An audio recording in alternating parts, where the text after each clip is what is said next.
Hey, welcome back, everybody. You're listening to Ultimate Affiliate Marketing. I'm your host, as always. It's Paul Motley here. And today's guest is a guy that is kind of weird. We mentioned this on Messenger. It seems like I've known this guy for ages. I've seen him around, and it's almost like I have more Facebook friends or people that I'm familiar with than I do in real life. It's kind of like the Matrix or something like this. It's kind of really weird. But anyway, this guy has just literally smashed his own podcast launch out of the park. Welcome, everybody. Jake Anderson. Jake, how are you doing, man? Paul, thanks for having me on the show, man. I'm so happy that we're able to really connect and have a conversation. And I'll echo what you just said. It's like we've been hanging out in the news feeds and the threads, and I've always enjoyed your energy. And then you shot me a message like, dude, why are we not like connecting more, and like let's get on an interview and let's have some talk about things going on, because we're both doing amazing things. And it's just like when you find two people that are doing amazing things in business and they're making moves and taking action and getting results, it's like you got to get them together and have some conversation, because that's really where you can create some serious value for people. So Absolutely, thank you for man. having me on the show. Hey, listen, dude, it's a pleasure. And I remember I was literally, like you say, going through the newsfeed and that, and I always see your stuff and some of the recent stuff as well, especially. And I poked you on Messenger, and there was no conversation there. And I thought, what? How have I not spoken to Jake before? This is kind of weird, you know? So it was great that we were able to get this sorted out and put it together. But I know these interviews are supposed to be like, oh, how did you get started and what driven you and all this stuff, right? That's kind of like the general format. So I'm guessing people are going to want to know, who is Jake Anderson and what are you all about, man? What are you doing? Yeah. So I'll start with just my journey in entrepreneurship, and I'll summarize it because I could literally take 3 hours, I think, and tell you this backstory, but I've gotten really good at condensing it down and just hitting the high level points here. So let me kind of jump in and give you the timeline summary that's led me to where I'm at today. I actually got started in entrepreneurship in 2008. So I've been in the game for a while now, but my first jump into business was in brick and mortar. I started a special events lighting design company. Really, that was my first breakthrough moment. That was in 2012. I grew it. I mean, it actually doubled in size the first 4 years. I was able to move myself out of the operations. I actually moved 3 hours from the business. I had a team of about 18 employees. We won awards. It did everything that you would want to expect from a business, right? And on the surface, people would kind of look at me like, dude, you're killing it, man. Like, that's awesome. Like, and it's funny, like when you pull yourself out of the operations, you're like, oh, you must just be sitting back and collecting checks. I'm like, man, I wish that was true, but that's just not what's going on. And really deeper than that, I just felt like I was in a very dark place. And I wasn't happy with the mission, the business I was in. It was purely money driven. And I just was looking for something more out of my life, and needed to kind of realign myself. So I actually put the company up for sale last year, and it's crazy, man. Like it's a business in the special events industry, which is the business of large gatherings. And obviously that's not a great industry to be in the middle of a global pandemic. No, So that's going to hurt. That's yeah, definitely going to hurt. And it yeah. was incredible what you were just saying there, because it's just, it makes me connect with you even more, because I was almost in the same boat. I ran a bricks and mortar business myself for 24 years. And I mean, we had it up for sale, and we sold it last year. And the reasons that you gave there were exactly the same. You know, I started employing people, trying to take a step back, but I was so used to micromanaging everything myself. It was difficult for me to do so. And I just thought I had enough, you know, like you said, people think, oh, yeah, you must be doing great. You know, you're the leader around the area and everything else like that. You must be like making shitloads. But the fact of the matter is, if you actually worked out how many hours you spent on the business itself, I was probably making, on a per hour basis, a little more than a shopkeeper. And it was scary. And you just think, this is just nuts. There's got to be something better than this that I can really put my time into, that I'm passionate about, And this is what I'm seeing from you now. So yeah, carry on, please. Yeah, man. It's like, I call it the entrepreneurial trap that people like when it's like when you go into business, you have this vision in your mind of what that lifestyle looks like.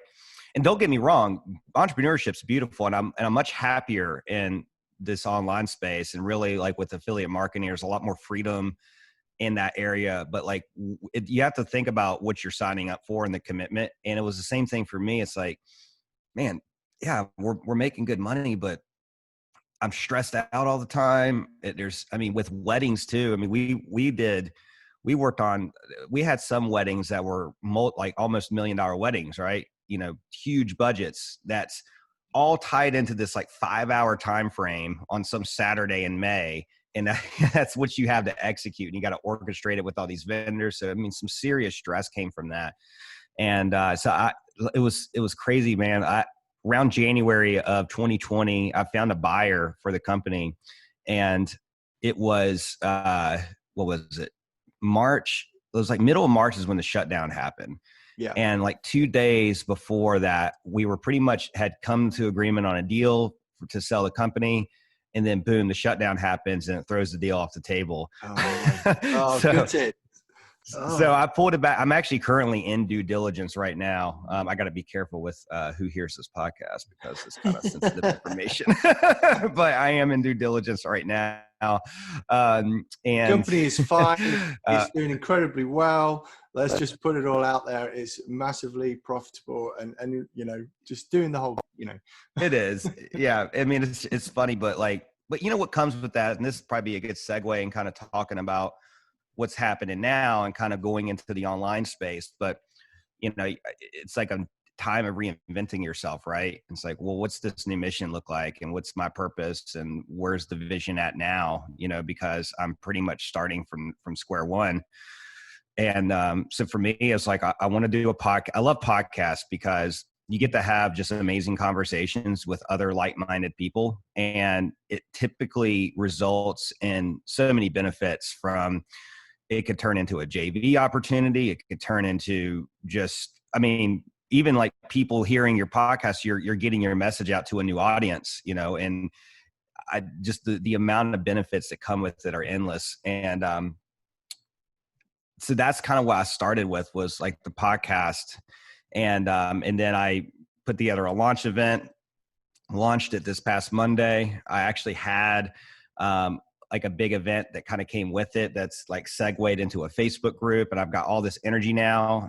It's actually helped me figure out my next offer. In fact, 2 offers. One of them I'm really focusing on. It's going to be kind of like the core of what I'm going to be offering, but I've just been able to extract all this market data that's helping me make decisions on where the momentum is and where I need to be putting my energy.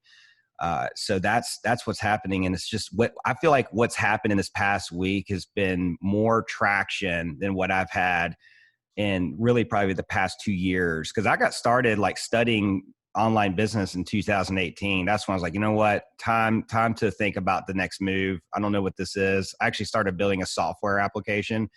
I've got a prototype. It was for the special events industry. And then I realized that I hated special events and I didn't want to serve in that industry anymore. So I shelved it. So it's a prototype. It's a nice one too, but it's just something I'm not pursuing right now. But you kind of go through this chaotic period, I feel like, when you're trying to figure out exactly where your place is. And but once you get there and you find that moment and you figure out what that is, you start getting all this momentum. I mean, Paul, you know, man, it's insane. Like the level of traction you get out of your business and the breakthroughs that happen are just, it's accelerating almost. Oh yeah. The way it all comes down. Totally, man. And what you just said there, I mean, you had a software. I could have quite easily opened up an agency and helped other businesses in my industry because I knew how to market. I knew, you know, I'd gone through it all. I'd learned it all, from going from like print ads to being online and having all the websites and lead generation and Facebook and all this good stuff. And I thought, you know, at one point I actually even put some time into it and spent time in putting together a program which would specifically help those people. And on the back of it would be like I'd basically become a Facebook ads agency for that industry. And I think I got like 90% of it done. And I just took a step back and I thought, I got out of this business. I just don't want to deal with it anymore, you know, because I'm going to be dealing with other people that are still in the industry. I'm still going to be plugged into it mentally, is not where I want it to be. So, you know, and I just thought, no, I'm just going to go completely different direction. I'm going to stick with the affiliate marketing stuff. And that's kind of where my passion is. And having this podcast is great. I mean, you know, this just recent is like you say, you're having conversations with people rather than just a few taps on the keyboard, and you get face-to-face time as well. So, you know, you can interact a little bit more, you can find out some more good stuff. And at the end of the day, if you can have some fun with it, that's even better. For sure, man. It's funny as you're telling me your story. It's kind of blowing my mind right now about how like similar our experiences have been, because I had that same thing. Like I thought about starting a marketing agency too. Yeah. I went through that same process, and I had the same step back period and thought, wait a second, I don't want to be a service provider. Like I don't want to be locked into that lifestyle anymore. And that was the kind of moment of, okay, no, can't go this way. I really got obsessed with clarity, like trying to find where the clarity is in terms of your purpose. And I went through these like different little exercises that really helped me. In fact, it's something I'm going to be giving away for free, but something I'm packaging called like core vision, like how you can really hone in your vision and things that you can do and things that I did that really helped me, because I went through such a pivotal time with shifting completely in a completely different direction in my business. And when you're doing that, it just gets very gray. And you're trying to figure out like, all right, well, I've got this skill set. What do I do with it? And like you said, Paul, like you're like, I know how to market. I know print ads. I know how to do lead gen on Facebook. I got all this. What do I do with it? Well, I could start an agency and help others do the same thing. But then you brought awareness to the situation and said, well, is that a commitment that I want to take on? And you know, in your past experience, that past experience gave you that awareness that that particular commitment is not one that gives you the lifestyle you desire. No, of course. I went through the same thing. And of course the another thing to remember there is, cause like you and me both, we were at the top. It was our companies. So we were used to being, without saying too much, the boss, I guess, you know, yeah, if you want to call it that. And I mean, agency stuff, I see people doing incredibly well with it. I you know, they're crushing it and they're earning incredible amounts of money. But I just thought I could go, and then it would almost be like working for other people again, because it wouldn't be my business. I would have clients, but ultimately those clients paid the bills, and they would be in a position of power over me. And that's something I just didn't want to have, you know, 10 or 20 bosses. Because I know what it's like. I mean, even working for myself before with the company, the customers still thought they were in charge, and they would call at any time, any day. You know, I had calls at like 8 p.m. on Christmas Eve. I had calls on New Year's Day. I'd get calls all over the weekend. And I just thought, I'm trying to move away from this stuff now. You know, I would rather do something that is, you know, more, not hands off as much, but I'm kind of like, you know, do you understand what I'm trying to say here? I just didn't want to. Oh yeah. The responsibility of also having to deliver for those clients every month, and the stress that could put on me. Yeah. I mean, the way I look at it is you're helping people with implementation, as far as you've got this business, right? And we'll just use the marketing agency. And it's like, okay, well, you have to market that business and generate leads. So either you can teach that person how to do it, or you can do it for them, right? Like you're taking care of the implementation. So when you start taking care of the implementation for that company, then you, in a way, like you said, it's like you kind of become their employee, and in a different context, right? I mean, you're not technically their employee, but in a way you are. Like they're hiring you to do something for their business, just like they would hire any other employee. They're just outsourcing it to you, right?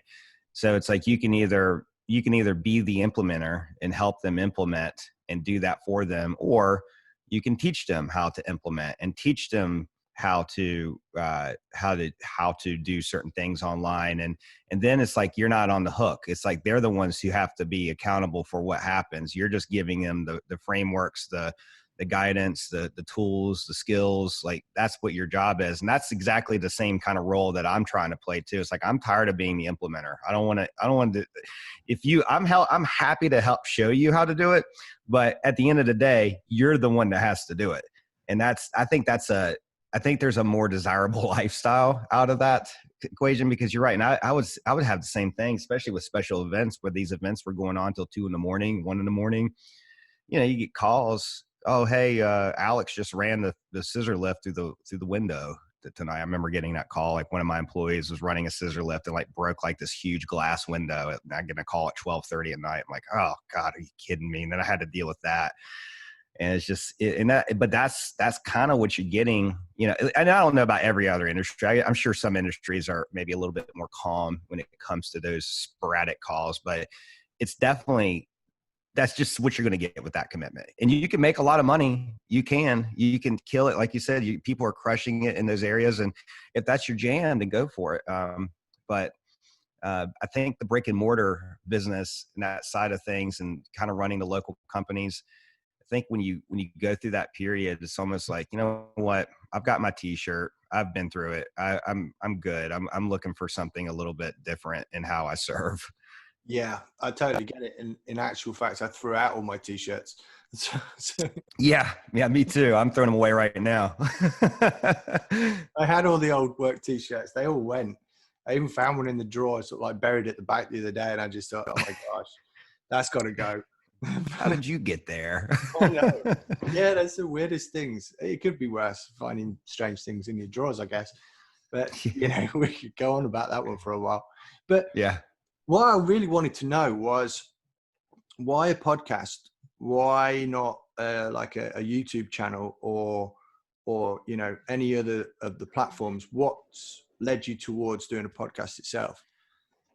Yeah, that's a great question. And I'll start with this. I think when you're in business, especially when you're getting started and you're a diehard entrepreneur, you have this tendency to just, you want to do everything. And I listen, man, I love video. I mean, I've got all this video equipment. At one point I was wanting to do a YouTube channel. This was back when I was trying to do the software. I was trying to be like the Russell Brunson of the special events industry, where I was going to have this amazing software. I actually wrote a book, and then I was going to be like a big thought leader. And that was the whole thing. And what was different for me in my story, and actually got nationally recognized for this in some publications, was that I ran a company in the special events industry 3 hours from my home.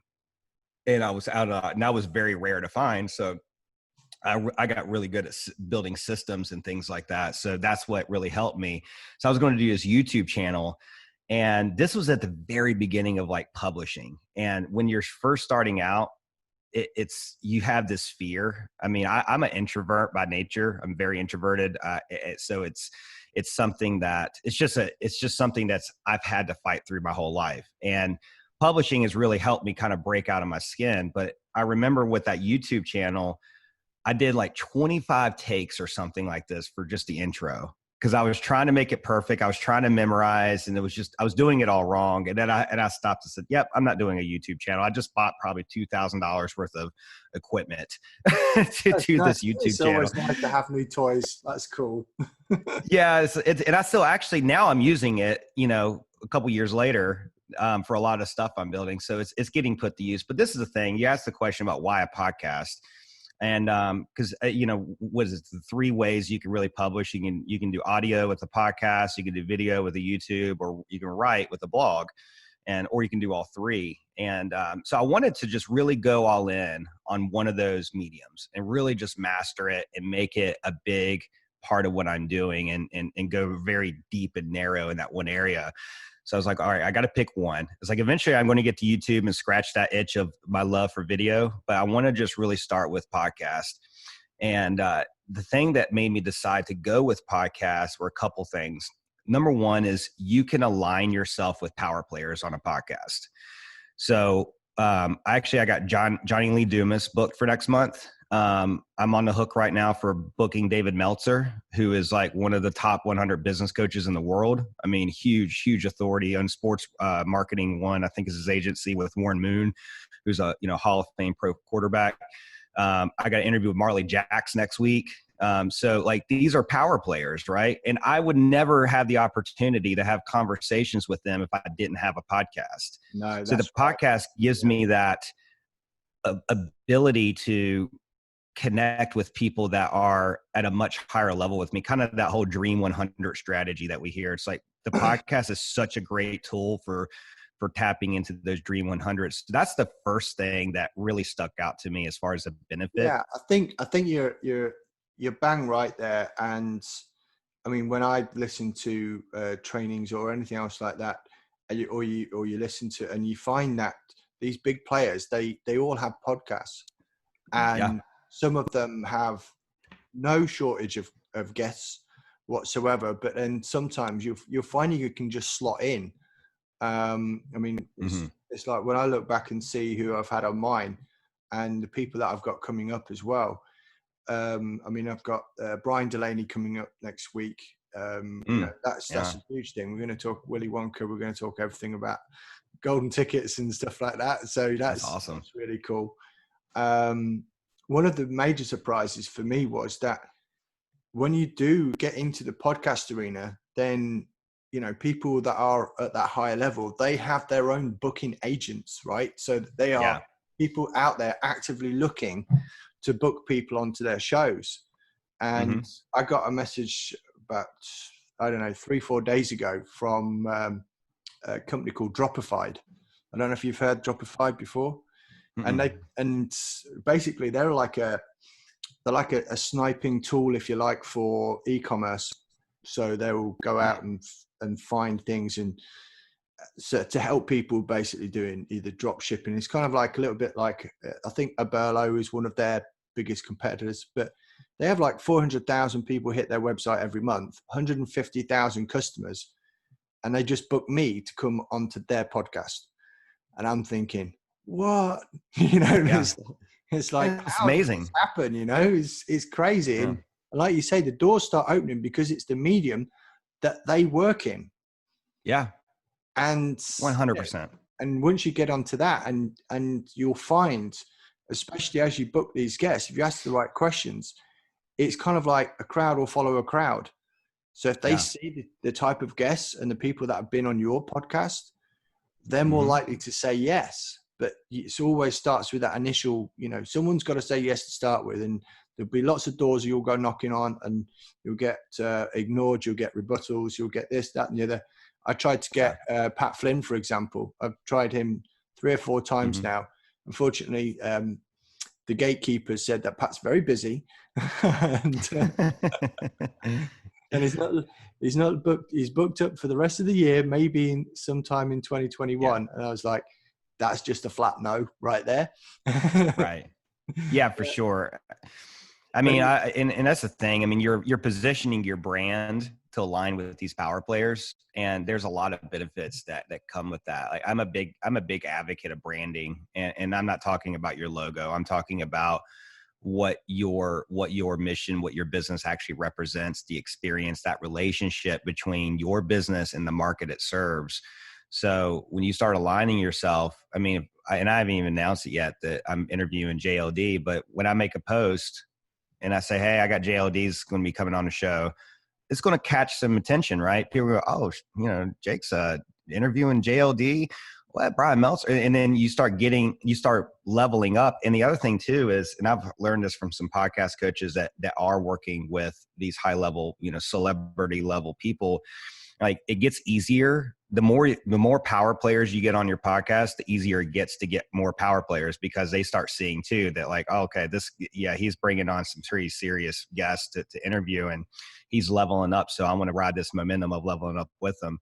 Yeah. And you made a good point, man. And I love your dedication to to just staying in touch with these people. Like if you do start a podcast and that's what you want to do, which I highly recommend it if you're an online entrepreneur, but don't be afraid to ask, number one, because the worst they can say is no. And if they do say no, follow up, Oh yeah. okay, well, it's usually no, not right now. Yeah. Is usually the answer they're giving you. Ultimately, it's not personal. It's just business. Yeah. If you position yourself as like, oh, come on my show because it would be great for the show, there's no incentive there for them. But if you can say, I'd really like to be able to show your offer or talk about your offer to my audience through the podcast, then that's a different kettle of fish altogether. That is them maximizing other people's lists. And that's something that's attractive for them. And if they can give up 15 minutes or 20 minutes in their day to just hop on, quick interview, jobs are good in, then it's, it's good for them. And that's what you've got to think of. What are they getting out of it? What is the thing that's going to make the most benefit to them?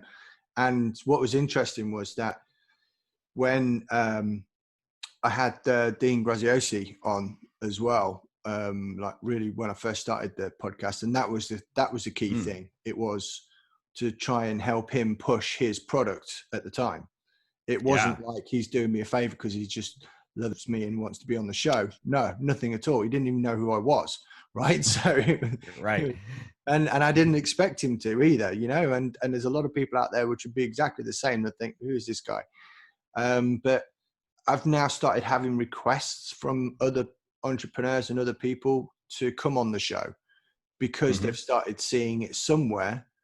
And, it's interesting how it can sort of grow. And I think it's a really underrated medium as well, because so many people are they're popping up the Facebook groups. There's like millions of Facebook groups now, just in the small niche that we deal in.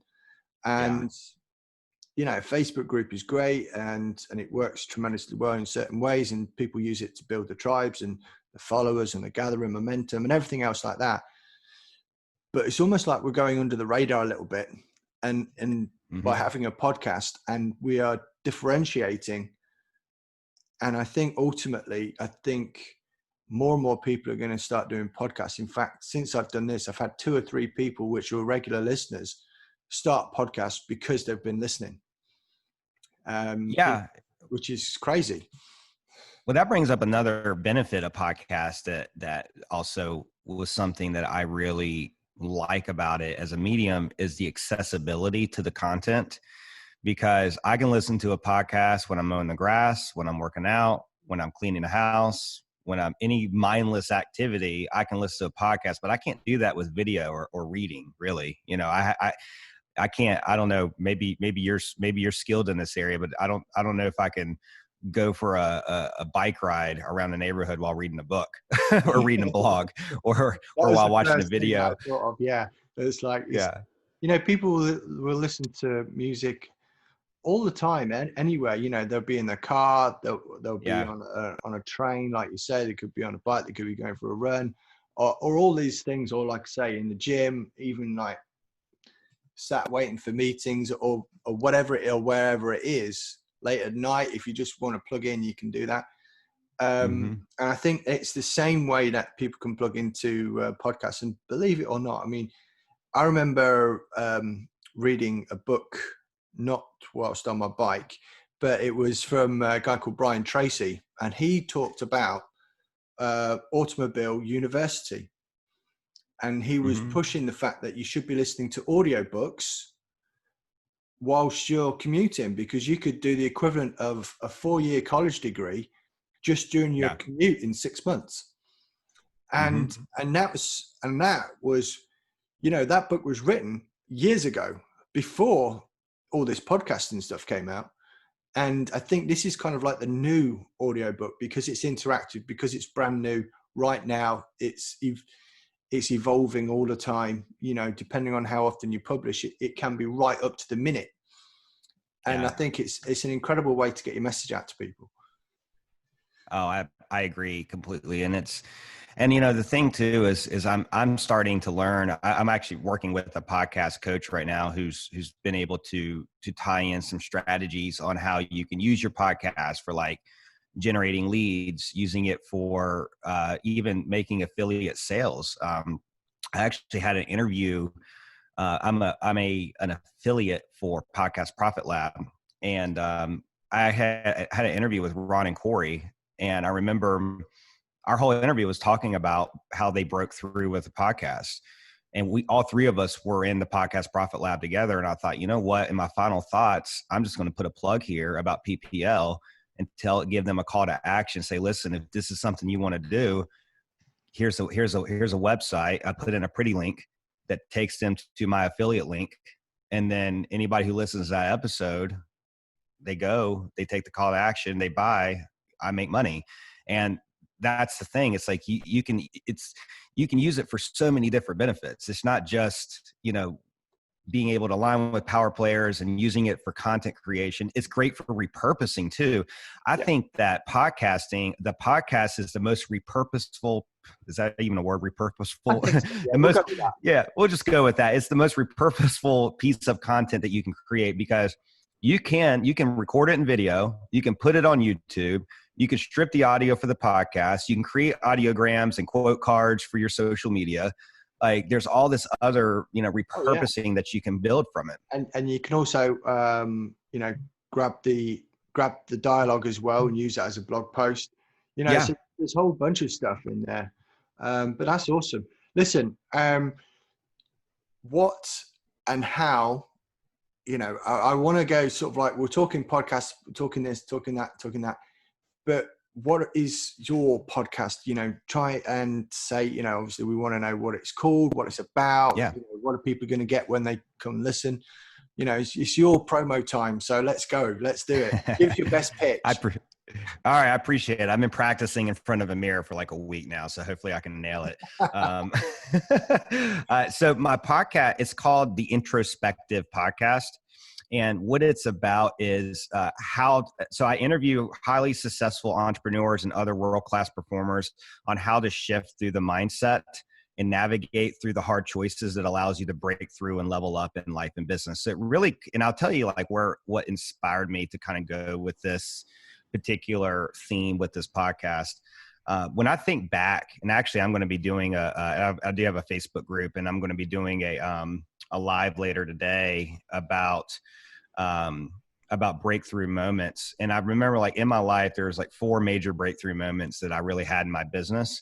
One of them happened this week, one of the 4. So this is very recent, but it all started with the hard choice that I had to make, right? Like we're always faced with these decisions that we have to make in life and business, and like how you make the choices that you make. Like the success of your life and your business is predicated on the choices you make, right? So I wanted to create a podcast that really highlighted that particular experience that people go through, and bring in people who are very successful and are doing amazing things in business and in life.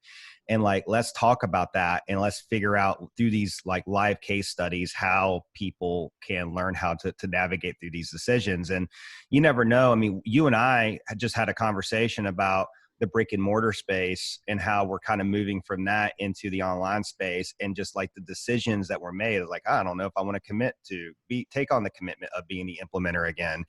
And that's just an example of that particular experience that you went through that allow you to kind of break through out of that like mode of getting the calls at 8:30, 9 o'clock at night, Christmas Eve, to now you have a life that you really have control over. And it's something that's making you enough money to support the lifestyle you desire. You've got real freedom. And like, that's a major breakthrough, but it started with this hard decision that you had to make. And this thing is, and I'll say this, it's just a decision. What makes it hard is your perspective. It's the introspective in your head that makes that decision hard, right? It's just a decision, but but it feels like it's hard because it's a pivotal moment that you're in. And that's what makes it feel or seem hard. But really, when you look at it, it's actually not that hard. And so I just want to create something that's more relatable and approachable for entrepreneurs, because especially in this day of time, man, like people are faced with some major decisions. Like people are losing their jobs, or businesses are failing because of this pandemic. And there's just a lot of big decisions that people are having to make. And I'll leave you with this one last quote to talk, just to kind of tie it all together. I don't know if you've ever seen this. There's a YouTube video. It's a TED Talk by Tim Ferriss. You know Tim Ferriss? Are you familiar with him? Yeah. So have you seen his YouTube video on Stoicism? I read his book, but I don't think I've seen that. Okay. I'll shoot you a link. You should go. It's like 13 minutes, but he talks about the fear setting exercise, if you're familiar with that. And he talks a lot about Stoicism. It's probably my favorite TED Talk of all time. And he talks about, in this interview, he talks about a guy named Jerzy Gregory, who's also a student of Stoic philosophy. And there was a quote by Jerzy Gregory. Definitely, aside from this Steve Jobs quote that you see behind me here, the crazy ones quote, that's my favorite one. But this is probably a close second, or close first or second, is this one by Jerzy Gregory. And this basically wraps up my podcast in one simple quote with 4 words: hard choices, easy life. Easy choices, hard life. Right? So it's the hard choices that you have to make that will ultimately lead to an easier life. But it takes facing those hard choices, breaking through them, if you want to get to that level. But see, for a lot of us, people, it's just common, like, and there's a whole mindset thing that goes on where they don't want to face those hard choices. They don't want to have that tough conversation. But listen, if you want to make your life easier, you just got to face it and do it. And when you do it, you realize after it's done that it really wasn't as hard as you thought it was. It was just all in your head. So that's really what the podcast, and it's called the Introspective Podcast, and it's on Apple, Google, Spotify, and Stitcher right now. I'm glad you just said that, because I thought I'd probably muddle it out when I was trying to say it. So that's good. Introspective Podcast. Brilliant. Listen, we're going to include a link to that in the show notes as well. So anyone that's listening, don't just listen and let the next one roll through. Click and go and check the show notes, right? That is something that a lot of people forget to do, because there is some good stuff in the show notes, and it's not just drivel. It's not just, hey, this is this, and this. I want you to go and listen to Jake's podcast. It sounds amazing. I've already listened to a couple of episodes myself, and it was well worth the time. So go and take a listen to that. Jake, once again, thanks for coming on, man. I appreciate it, Paul. It was a good time. I appreciate you having me.